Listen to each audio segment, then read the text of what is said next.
നമസ്കാരം. ഇഡ്രോപ്പ് സോഫ്റ്റ്വെയറിൽ RO profile activities ആണ് ഈ വീഡിയോയിൽ കാണിക്കുന്നത്. പഞ്ചായത്തുകളിൽ ബ്ലോക്ക് ആർഒമാർക്കും മുനിസിപ്പൽ കൗൺസിൽ, മുനിസിപ്പൽ കോർപ്പറേഷൻ എന്നീ തദ്ദേശ സ്വയംഭരണ സ്ഥാപനങ്ങളിൽ ഒന്നിൽ കൂടുതൽ ആർഒമാരുണ്ടെങ്കിൽ ഫസ്റ്റ് ആർഒയ്ക്കുമായിരിക്കും ഇഡ്രോപ്പ് സോഫ്റ്റ്വെയറിൽ ലോഗിൻ ആക്ടിവിറ്റീസ് ഉള്ളത്. ഹോം പേജിൽ കാണുന്ന ആർഒ രജിസ്ട്രേഷൻ എന്ന ടാബ് ഉപയോഗിച്ച് ആർഒയ്ക്ക് സെൽഫ് രജിസ്ട്രേഷൻ ചെയ്യാവുന്നതാണ്. ശേഷം ലോഗിൻ ഐ ഡി, പാസ്വേഡ് എന്നിവ എൻ്റർ ചെയ്ത് പ്രൊഫൈലിൽ ലോഗിൻ ചെയ്യാവുന്നതാണ്. റിട്ടേണിംഗ് ഓഫീസേഴ്സിന്റെ മെയിൻ ആക്ടിവിറ്റി അറ്റൻഡൻസ് മാർക്ക് ചെയ്യുക എന്നതാണ്. ഫസ്റ്റ് റാൻഡമൈസേഷൻ കഴിയുമ്പോൾ ട്രെയിനിങ്ങിന്റെ അറ്റൻഡൻസ് മാർക്കിംഗ്, സെക്കൻഡ് റാൻഡമൈസേഷൻ കഴിയുമ്പോൾ ഇലക്ഷൻ ഡ്യൂട്ടി അറ്റൻഡൻസ് മാർക്കിംഗ്, അതോടൊപ്പം റിസർവ് ഡ്യൂട്ടി അറ്റൻഡൻസ് എന്നിവ മാർക്ക് ചെയ്യേണ്ടതാണ്. അറ്റൻഡൻസ് പ്രോപ്പറായി മാർക്ക് ചെയ്താൽ മാത്രമേ ഡ്യൂട്ടി ചെയ്ത എല്ലാ എംപ്ലോയീസിനും റെമ്യൂണറേഷൻ ലഭ്യമാവുകയുള്ളൂ. ഫസ്റ്റ് റാൻഡമൈസേഷൻ കഴിയുമ്പോൾ ആക്ടിവിറ്റീസ് എന്ന ടാബിനുള്ളിൽ എംപ്ലോയി മാനേജ്മെന്റ് എന്ന ടാബിൽ ഈ ബ്ലോക്ക് അല്ലെങ്കിൽ മുനിസിപ്പാലിറ്റിയുടെ അണ്ടറിൽ പോസ്റ്റിംഗ് കിട്ടിയിട്ടുള്ള എല്ലാ എംപ്ലോയീസിൻ്റെയും ഡീറ്റെയിൽസ് കാണിക്കുന്നതാണ്. ഓരോ എംപ്ലോയീസിനും ലഭ്യമായിട്ടുള്ള ഫസ്റ്റ് പോസ്റ്റിംഗ് ഓർഡറിൽ അവരുടെ ട്രെയിനിങ് വെന്യൂ, ടൈം, ഡേറ്റ് എന്നിവ ഉണ്ടായിരിക്കുന്നതാണ്. ഈ ബ്ലോക്ക് ആർഒ അല്ലെങ്കിൽ മുനിസിപ്പാലിറ്റിയുടെ ആർഒയ്ക്ക് ഫസ്റ്റ് ട്രെയിനിങ്ങിൻ്റെ അറ്റൻഡൻസ് റിപ്പോർട്ട് എന്ന ടാബിൻ്റെ ഉള്ളിൽ നിന്ന് ഡൗൺലോഡ് ചെയ്തെടുക്കാവുന്നതാണ്. അറ്റൻഡൻസ് ഷീറ്റിൽ ഓരോ എംപ്ലോയീസിൻ്റെയും ട്രെയിനിങ്ങിൻ്റെ വെന്യൂ, ഡേറ്റ്, ടൈം എന്നിവ കാണാൻ കഴിയുന്നതാണ്. അതുപോലെ തന്നെ ആബ്സെൻറ്റീസ് ഉണ്ടെങ്കിൽ അതും മാർക്ക് ചെയ്യണം. ഏതെങ്കിലും എംപ്ലോയി പറഞ്ഞിട്ടുള്ള ഡേറ്റിൽ ട്രെയിനിങ് അറ്റൻഡ് ചെയ്തിട്ടില്ല, വേറൊരു ദിവസമാണ് അറ്റൻഡ് ചെയ്തിട്ടുള്ളത് എങ്കിൽ അതും മാർക്ക് ചെയ്യേണ്ടതാണ്.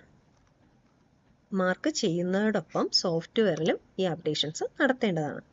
അതിന് ആക്ടിവിറ്റീസ് വരിക, എംപ്ലോയി മാനേജ്മെന്റ്, അതിൽ ഓരോ എംപ്ലോയിൻ്റെയും ആക്ഷൻ ബട്ടണിൽ മാർക്ക് ചെയ്യാനുള്ള പ്രൊവിഷൻ നൽകിയിട്ടുണ്ട്. ഡിഫോൾട്ടായിട്ട് എല്ലാ എംപ്ലോയീസും പ്രസൻ്റ് ആയിട്ടാണ് സിസ്റ്റം എടുക്കുന്നത്. അതുകൊണ്ട് തന്നെ ആബ്സെൻറ്റീസിനെ മാത്രം മാർക്ക് ചെയ്താൽ മതിയാവും. എംപ്ലോയിയായ ഷീന എന്നിനെ ആബ്സെൻറ്റ് മാർക്ക് ചെയ്യാൻ പോവാണ്. മാർക്ക് ഫസ്റ്റ് ട്രെയിനിങ് ആബ്സെൻസ്, അത് ക്ലിക്ക് ചെയ്യുക. അറ്റൻഡൻസ് സ്റ്റാറ്റസ് ഡിഫോൾട്ടായിട്ട് പ്രസൻ്റ് ആയിട്ടായിരിക്കും കിടക്കുന്നത്. നമ്മളത് ചേഞ്ച് ചെയ്ത് ആബ്സെൻ്റ് ആക്കുകയാണ്. ദെൻ സേവ് ചെയ്യുക. ദെൻ രണ്ടാമത്തെ എംപ്ലോയി എടുക്കുകയാണ്. എംപ്ലോയിനെ mark first training attendance status present ആയിട്ടാണ്, ബട്ട് ട്രെയിനിങ് ഡേറ്റ് 19/9/2025 കിടക്കുന്നത്. അദ്ദേഹത്തിന് അന്ന് ട്രെയിനിങ് അറ്റൻഡ് ചെയ്യാൻ കഴിഞ്ഞില്ല, വേറൊരു ദിവസമാണ് ആ എംപ്ലോയി അറ്റൻഡ് ചെയ്തിട്ടുണ്ടെങ്കിൽ ആ ഡേറ്റ് ഇവിടെ മെൻഷൻ ചെയ്ത് കൊടുക്കേണ്ടതാണ്. ദെൻ സേവ് ചെയ്യണം. ഇങ്ങനെ മാർക്ക് ചെയ്താൽ മാത്രമേ അവരുടെ ഡ്യൂട്ടി സർട്ടിഫിക്കറ്റിൽ അല്ലെങ്കിൽ ട്രെയിനിങ്ങിൻ്റെ സർട്ടിഫിക്കറ്റിൽ ഈ ഡേറ്റ് വരത്തുള്ളൂ. ഫസ്റ്റ് റാൻഡമൈസേഷൻ കഴിയുമ്പോൾ ട്രെയിനിങ്ങിൻ്റെ അറ്റൻഡൻസ് ആണ് മാർക്ക് ചെയ്യേണ്ടതായിട്ടുള്ളത്. അതുപോലെ തന്നെ ഏതെങ്കിലും എംപ്ലോയി മൊബൈൽ നമ്പറിന് മാറ്റം ഉണ്ടെങ്കിൽ അവരുടെ പ്രൊഫൈലിൽ നിന്ന് എഡിറ്റ് ചെയ്യാനുള്ള പ്രൊവിഷൻ നൽകിയിട്ടുണ്ട്. അതുപോലെ തന്നെ ബാങ്ക് അക്കൗണ്ട് ഡീറ്റെയിൽസ് എംപ്ലോയി സൈഡിൽ നിന്ന് അപ്ഡേഷൻ കംപ്ലീറ്റ് ആയിട്ടില്ല എങ്കിൽ അതും അപ്ഡേറ്റ് ചെയ്യാനുള്ള ഓപ്ഷൻ നൽകിയിട്ടുണ്ട്. എംപ്ലോയിയുടെ ഫോട്ടോയും അപ്ലോഡ് ചെയ്തിട്ടില്ല എങ്കിൽ ആർഒ പ്രൊഫൈലിൽ നിന്ന് അപ്ഡേറ്റ് ചെയ്യാനുള്ള പ്രൊവിഷനും നൽകിയിട്ടുണ്ട്. നെക്സ്റ്റ് വരുന്നത് സെക്കൻഡ് റാൻഡമൈസേഷൻ ആണ്. സെക്കൻഡ് റാൻഡമൈസേഷന് മുന്നേ ആർഒയുടെ പ്രൊഫൈലിൽ നിന്ന് കൗണ്ടർ സെറ്റിംഗ്സ് ചെയ്യേണ്ടതാണ്. ഫസ്റ്റ് വെഹിക്കിൾ മാസ്റ്ററിൽ പോളിംഗ് ഡേയിൽ ഏതൊക്കെ വെഹിക്കിൾസ് ആണോ അറേഞ്ച് ചെയ്തിട്ടുള്ള അതിൻ്റെ ഡീറ്റെയിൽസ് ആഡ് വെഹിക്കിൾസ് കൊടുത്ത് ആഡ് ചെയ്ത്. നെക്സ്റ്റ് വരുന്നത് റൂട്ട് മാസ്റ്ററിൽ ആഡ് റൂട്ട് കൊടുത്തിട്ട് റൂട്ടിൻ്റെ കോഡ്, റൂട്ടിൻ്റെ പേര്, റൂട്ടിൽ ഇൻചാർജ് ആർക്കാണ്, ഇൻചാർജിൻ്റെ കോണ്ടാക്റ്റ്, ഏത് വെഹിക്കിളാണ് ഈ റൂട്ടിൽ പോകുന്നത്,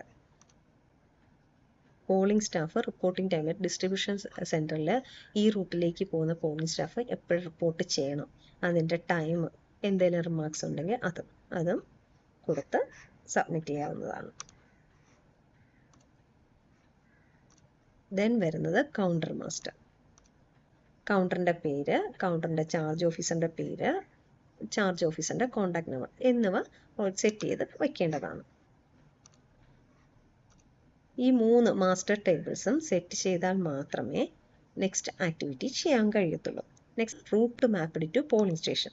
ഓരോ റൂട്ടിലും ഏതൊക്കെ പോളിംഗ് സ്റ്റേഷൻസ് ആണ് മാപ്പ് ചെയ്യേണ്ടത് എന്നാണ്. അതിൽ മാപ്പ് റൂട്ട് എടുക്കുക, അല്ലെങ്കിൽ പോളിംഗ് സ്റ്റേഷൻ്റെ ഡീറ്റെയിൽസ് ഉണ്ടാവും. നമ്മൾ ഓൾറെഡി സെറ്റ് ചെയ്ത് വെച്ചിട്ടുണ്ട് റൂട്ട്. ആ റൂട്ടിലേക്ക് ഏതൊക്കെ പോളിംഗ് സ്റ്റേഷൻ ആണ് ഇൻക്ലൂഡ് ചെയ്യുന്നതെന്നിട്ട് മാപ്പ് റൂട്ട് കൊടുക്കുക. അത് മാപ്പ് ചെയ്ത് വരും. അതുപോലെ തന്നെ റൂട്ട് മാപ്പ്ഡ് പോളിംഗ് സ്റ്റേഷൻസും കാണാൻ പറ്റും. റൂട്ട് മാപ്പ് ചെയ്യാത്ത പോളിംഗ് സ്റ്റേഷനും ഇതുപോലെ ലിസ്റ്റ് ചെയ്ത് വരും. ഓരോ റൂട്ടിലേക്കുമുള്ള പോളിംഗ് സ്റ്റേഷൻ ഏതൊക്കെയാണെന്ന് ഇതിൽ മാപ്പ് ചെയ്ത് കൊടുക്കാൻ കഴിയുന്നതാണ്. Then counter mapped to polling station. ഓരോ കൗണ്ടറിലും എത്തിച്ചേരേണ്ട ഏത് പോളിംഗ് സ്റ്റേഷനിലുള്ള പോളിംഗ് പാർട്ടിയാണ് എത്തിച്ചേരേണ്ടത് എന്ന് മാർക്ക് ചെയ്യുന്നതാണിത്. ഓരോ കൗണ്ടറിനും എഗെയിൻസ്റ്റ് ആയിട്ടുള്ള പോളിംഗ് സ്റ്റേഷൻസ് ഇവിടെ ചെയ്യാം. മാപ്പ് കൗണ്ടർ കൊടുക്കുക. കൗണ്ടർ നമ്പർ 1 പോളിംഗ് സ്റ്റേഷൻ 2, 3, 4 ഏതൊക്കെയാണോ വരേണ്ടത് അതും മാപ്പ് ചെയ്ത് കൊടുക്കുക. ദെൻ മെനുവിൽ എടുത്തിട്ട് വ്യൂ കൊടുത്തു കഴിഞ്ഞാൽ അതിൽ വരേണ്ട എല്ലാ പോളിംഗ് സ്റ്റേഷൻസിൻ്റെ ഡീറ്റെയിൽസ് കാണിക്കും. ഇത്രയും സെറ്റ് ചെയ്താൽ മാത്രമേ സെക്കൻഡ് റാൻഡമൈസേഷൻ കഴിഞ്ഞ് ലഭ്യമാകുന്ന പോസ്റ്റിംഗ് ഓർഡറിൽ ഈ ഡീറ്റെയിൽസ് എല്ലാം കാണുകയുള്ളൂ. നെക്സ്റ്റ് വരുന്നതാണ് റിപ്പോർട്ട്. റിപ്പോർട്ടിൽ പെൻഡിങ് ലിസ്റ്റ് ആണ്. പെൻഡിങ് ലിസ്റ്റിൽ ഏതെങ്കിലും എംപ്ലോയി എപ്പിക് നമ്പറോ ബാങ്ക് ഡീറ്റെയിൽസോ എംപ്ലോയിയുടെ ഫോട്ടോയോ അപ്ഡേറ്റ് ചെയ്യാൻ വിട്ടുപോയിട്ടുണ്ടെങ്കിൽ അത് നമുക്ക് ഇവിടെ നിന്ന് ഫൈൻഡ് ചെയ്യാൻ പറ്റുന്നതാണ്. ഞാൻ ഫേസ് ചൂസ് ചെയ്ത ലിസ്റ്റ് ഓഫീസേഴ്സ്. അപ്പം നിലവിൽ ബാങ്ക് അക്കൗണ്ട് എല്ലാം അപ്ഡേറ്റ് ചെയ്യാത്തവരായിട്ടില്ല, അതുകൊണ്ടാണ് ലിസ്റ്റ് ചെയ്യാത്തത്. ഇല്ലെങ്കിൽ ഇവിടെ ലിസ്റ്റ് ചെയ്യും. എംപ്ലോയിയുടെ ഫോൺ നമ്പറും ഉണ്ടായിരിക്കും. ആറോ ഡയറക്റ്റ് എംപ്ലോയി കോൺടാക്റ്റ് ചെയ്യുകയോ അല്ല എങ്കിൽ ആറോയുടെ പ്രൊഫൈൽ ആക്ടിവിറ്റീസിൽ എംപ്ലോയി മാനേജ്മെൻറ്റ് വഴി കറസ്പോണ്ടിങ് ആളുടെ ബാങ്ക് അക്കൗണ്ട് അപ്ഡേഷൻ വഴി ബാങ്ക് അക്കൗണ്ട് അപ്ഡേറ്റ് ചെയ്യുന്നതാണ്. ദെൻ ഐ ഡി കാർഡ് നമുക്ക് സെക്കൻഡ് റാൻഡമൈസേഷൻ കഴിഞ്ഞാൽ മാത്രമേ ജനറേറ്റ് ചെയ്ത് വരത്തുള്ളൂ.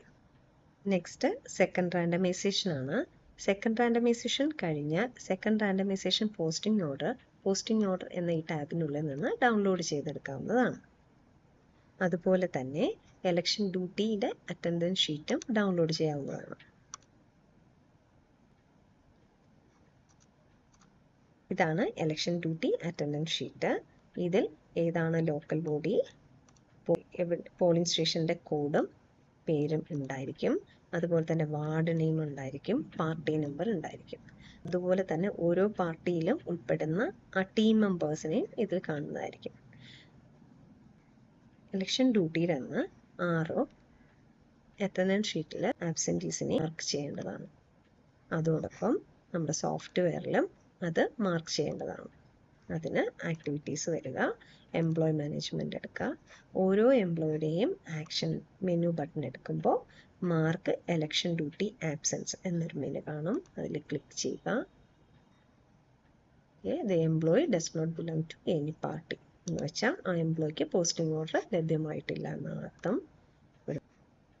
എലക്ഷൻ ഡ്യൂട്ടി ഉള്ള ഒരാളുടെ ഇതെടുക്കാം.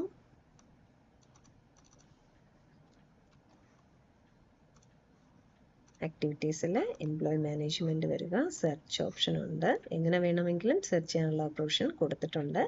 എംപ്ലോയിയുടെ മൊബൈൽ നമ്പർ വെച്ച് സെർച്ച് ചെയ്യുക. ആളുടെ ഡീറ്റെയിൽസ് ഇവിടെ വന്നിട്ടുണ്ട്. മെനു ബട്ടണിൽ മാർക്ക് എലക്ഷൻ ഡ്യൂട്ടി ആബ്സെൻസ്. ഡിഫോൾട്ടായിട്ട് സിസ്റ്റം എല്ലാ എംപ്ലോയീസിനെയും പ്രസൻ്റ് ആയിട്ടാണ് മാർക്ക് ചെയ്യുന്നത്. അപ്പോൾ ആബ്സെൻറ്റീസിനെ മാത്രം മാർക്ക് ചെയ്താൽ മതിയാകും. Is the employee present for polling duty, no ആയിട്ട് മാർക്ക് ചെയ്യുന്നു. Mark attendance.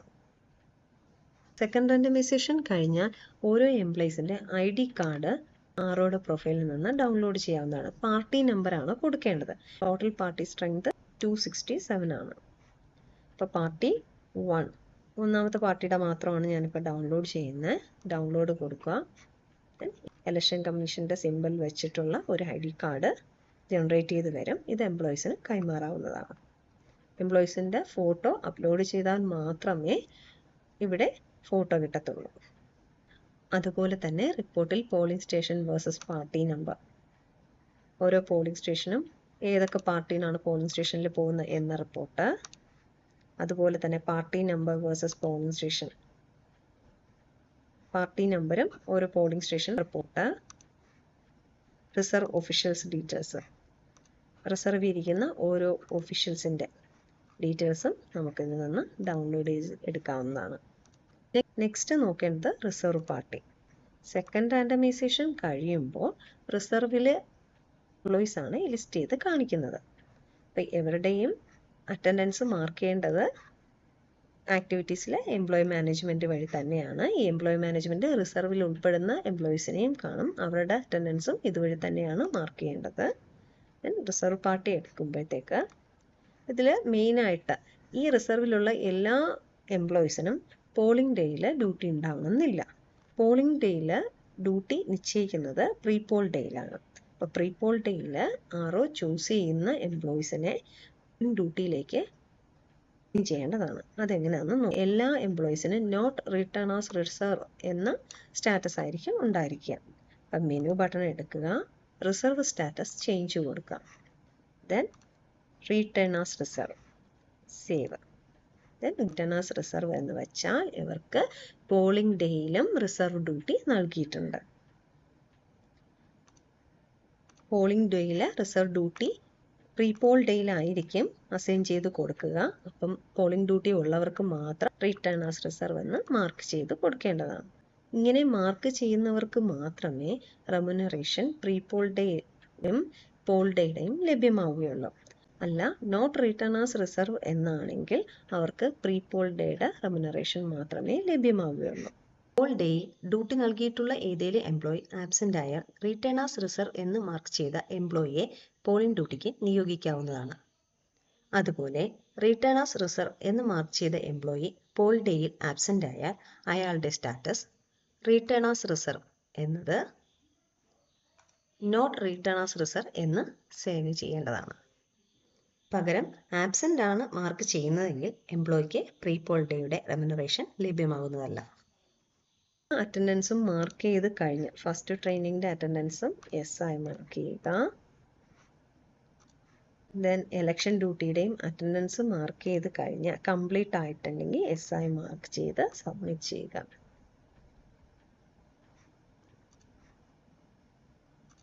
ആക്ടിവിറ്റീസിൽ first ട്രെയിനിങ്ങിൻ്റെ അറ്റൻഡൻസും election duty അറ്റൻഡൻസും complete ആയാൽ മാത്രമേ റിപ്പോർട്ട്സിൽ പോയിട്ട് എലക്ഷൻ ഡ്യൂട്ടി അക്വിറ്റൻസ് എന്ന് പറയുന്ന ഈ റിപ്പോർട്ട് ഡൗൺലോഡ് ചെയ്യാൻ കഴിയുള്ളൂ. ഇതാണ് എലക്ഷൻ ഡ്യൂട്ടി അക്വിറ്റൻസ് ഷീറ്റ്. ഇതിൽ നെയിമും അഡ്രസ്സും ഡെസിഗ്നേഷൻ, കാറ്റഗറി, അതുപോലെ തന്നെ നേച്ചർ ഓഫ് ഡ്യൂട്ടി, എന്തൊക്കെ ഡ്യൂട്ടീസാണ് പെർഫോം ചെയ്തത്, മൊബൈൽ നമ്പർ, അതിനുള്ള റെമ്യൂണറേഷൻ എമൗണ്ട് എന്നിവ ഇതിലുണ്ടായിരിക്കും. ഓരോരുത്തർക്കും അവരുടെ ഡ്യൂട്ടി നേച്ചർ അനുസരിച്ചായിരിക്കും റെമ്യൂണറേഷൻ ലഭ്യമാവുക. റെമ്യൂണറേഷൻ ഡ്യൂട്ടി ചെയ്ത എല്ലാ എംപ്ലോയീസിനും കൃത്യമായി ലഭിക്കണമെങ്കിൽ എല്ലാ എംപ്ലോയീസിൻ്റെയും ബാങ്ക് ഡീറ്റെയിൽസ് പ്രൊഫൈലിൽ അപ്ഡേറ്റ് ചെയ്തിരിക്കണം. എല്ലാ എംപ്ലോയീസിനും കറക്റ്റ് റെമ്യൂണറേഷൻ കിട്ടണമെങ്കിൽ അറ്റൻഡൻസ് കറക്റ്റായിട്ട് മാർക്ക് ചെയ്തിരിക്കണം. അറ്റൻഡൻസ് മാർക്ക് ചെയ്യുന്നതിൽ എന്തെങ്കിലും അപാകത ഉണ്ടായാൽ അവരുടെ റെമ്യൂണറേഷനെ അത് ബാധിക്കുന്നു. ഈ ആർഒയ്ക്ക് വരുന്ന പ്രധാന ആക്ടിവിറ്റീസ്: ഫസ്റ്റ് റാൻഡമൈസേഷൻ കഴിയുമ്പോൾ training attendance marking, route and counter settings, route to polling station, counter to polling station marking. Second randomisation കഴിഞ്ഞാൽ election duty attendance marking, reserve duty attendance marking, റിസർവിലുള്ള പേഴ്സൺസിന് പോളിംഗ് ഡ്യൂട്ടി നൽകുക. Attendance marking complete ആയാൽ acquittance sheet download ചെയ്ത് duty ചെയ്ത എല്ലാ എംപ്ലോയീസും remuneration ലിസ്റ്റിൽ ഉൾപ്പെട്ടിട്ടുണ്ട് എന്ന് ഉറപ്പുവരുത്തേണ്ടതാണ്. Thank you.